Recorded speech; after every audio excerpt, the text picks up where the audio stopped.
بسم اللہ الرحمن الرحیم۔ لیسن نمبر 20 میں ہم متفرق قواعد کے ٹاپک کو پڑھ رہے تھے، جس میں سے ہم نے اظہار مطلق اور سکتہ کو ڈیٹیل کے ساتھ پچھلی کلاس میں پڑھ لیا تھا۔ آج ہم سین جو چھوٹی سی قرآن مجید میں آتی ہے، صاد کے اوپر لکھی ہوتی ہے، اس کو پڑھنے کا طریقہ، اس کے قواعد مثالوں کی مدد سے دیکھیں گے۔ تسہیل کیا ہے، امالہ کیا ہے، اس چیز کو آج ہم جانیں گے اس کلاس میں انشاءاللہ۔ اور اس کلاس میں ہم یہ بھی جانیں گے کہ یہ قواعد کیوں بیان کیے جاتے ہیں اور ان پر ہمارے لیے عمل کرنا کیوں ضروری ہے۔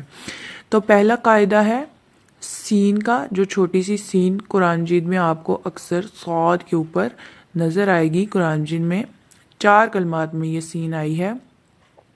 اس کو میں آپ کو صورتوں کے نام اور پارہ کے نام کے ساتھ انشاءاللہ مینشن کر دوں گی، یا آپ وہاں قرآن مجید میں جا کر بھی دیکھ سکتے ہیں۔ اور اس کو پڑھنے کا جو طریقہ ہے جو ہمارے لیے ضروری ہے، وہ بھی آپ نے یاد رکھنا ہے اور قرآن مجید میں اسی کو لاگو کرنا ہے۔ تو اس میں پہلا کلمہ ہے یب سوتو۔ یہ سورۃ البقرہ میں ہے، اس کی آیت اور پارہ نیچے لکھا ہوا ہے۔ یب سوتو، اس کو صاد کی آواز نہیں نکال سکتے، اس کو سین کی آواز سے نکال کے پڑھنا ہے۔ یہ جو چھوٹی سی سین ہے، اس کا مطلب یہ ہے کہ یہاں پر سوتو نہیں بلکہ سوتو پڑھنا ہے، یب سوتو۔ دوسرا کلمہ ہے سورۃ الاعراف میں سے بسطوتن۔ اس کلمے میں بھی سین کی آواز پیدا کرنی ہے، صاد کی آواز پیدا نہیں کرنی، بسطوتن۔ اب آپ سوچ رہے ہوں گے کہ یہاں پر صاد لکھنے کی کیا ضرورت تھی اگر سین کی آواز ہی پیدا کرنی ہے؟ تو یہ چیز ہم اس کا جو ہے فیصلہ نہیں کر سکتے، بلکہ یہ جن کی قرات پہ ہم عمل کر رہے ہیں، جن کی روایت پہ ہم عمل کر رہے ہیں، وہ ابو حفص ہیں۔ انہوں نے جس طریقے سے اس قرات کو روایت کیا ہے، ہم اس قرات کو اسی طریقے سے ہمارے لیے پڑھنا ضروری ہے، کیونکہ ہم ان کی روایت کی گئی قرات کے مطابق قرآن مجید کو پڑھ رہے ہیں۔ قرات بہت ساری قرات ہیں قرآن مجید کی، جن کو اس سبق میں ابھی بیان نہیں کر رہی، انشاءاللہ آنے والی کلاسز میں اس کے بارے میں بھی ہم جانیں گے۔ تو ابھی آپ اتنا جان لیں کہ ہم ابو حفص نے جو روایات کی ہیں ان کے مطابق قرآن مجید کو پڑھتے ہیں۔ انہوں نے جو قواعد بیان کیے ہیں انہی قواعد کے مطابق ہم قرآن مجید کو پڑھتے ہیں، اور ہم انہی کے روایات پر عمل کرتے ہیں، اس لیے ان کی جو روایت ہیں ان پر عمل کرنا ہمارے لیے ضروری ہے۔ جس چیز کو انہوں نے واجب قرار دیا ہمارے لیے بھی وہ چیز واجب ہے، اور جس کو جائز قرار دیا ہمارے لیے بھی وہ چیز جائز ہے، کیونکہ ہم انہی کے پیروکار ہیں اس چیز میں، قرات میں انہی کی قرات پر ہم عمل کر رہے ہیں۔ تو اگلا کلمہ جو یہاں بیان کیا گیا ہے سورۃ الطور میں سے ہے ام ہم المسیطرون۔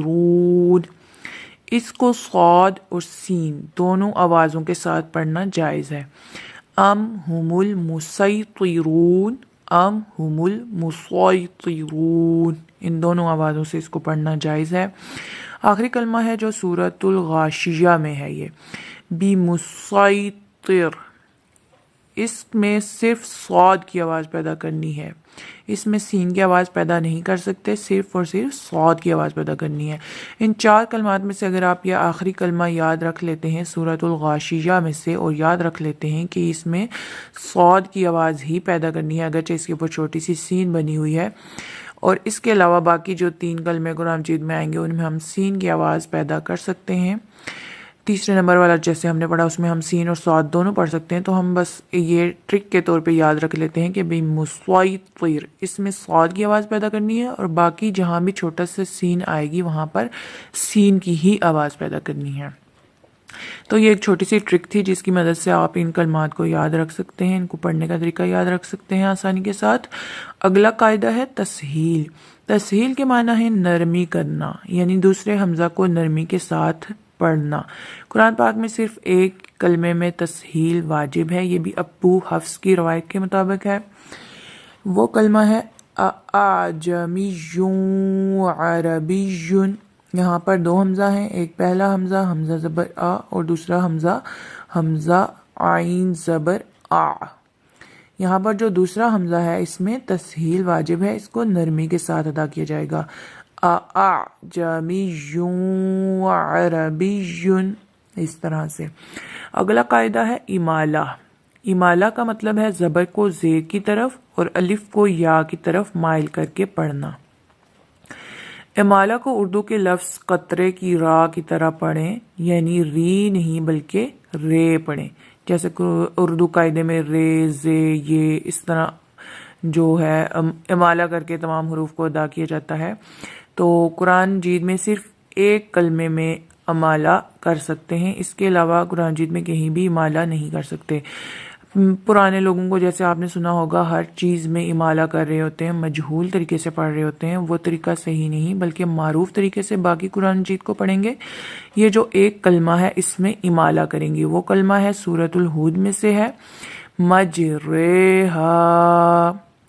یہ پورے قرآن مجید میں ایک ہی کلمہ ہے جس میں ہم نے امالہ کرنا ہے، یہ ری ہے، مجریہا اصل میں یہ تھا، لیکن یہاں پر امالہ ابو حفص کی روایت کے مطابق امالہ کیا جائے گا، تو اس کو پڑھیں گے مجریہا۔ اس کو بھی یاد رکھنا پڑے گا، اس کلمے کو یاد رکھنا پڑے گا۔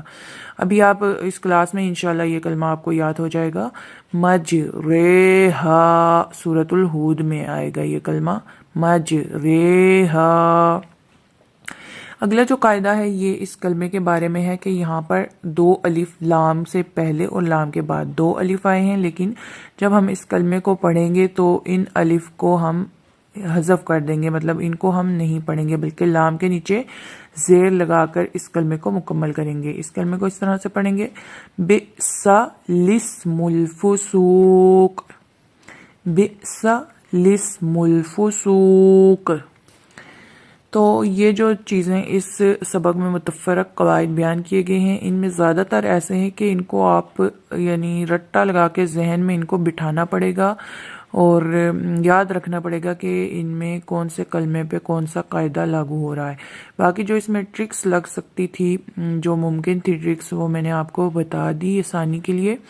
اس کے علاوہ آپ یہاں پر سورت نمبر، پارہ نمبر، آیت نمبر سب کچھ آپ کو بتایا گیا ہے، یہاں سے دیکھ کے قرآن مجید میں ان حروف کو، ان کلمات کو ڈھونڈ کر ان کو ادا کرنے کی پریکٹس کریں گے تو انشاءاللہ یہ آپ کو کبھی بھی نہیں بھولیں گے، اور آپ انشاءاللہ قرآن مجید پڑھتے وقت ان میں غلطی نہیں کریں گے۔ آج کی کلاس کے لیے اتنا ہی، اجازت دیجیے، اللہ نگہبان۔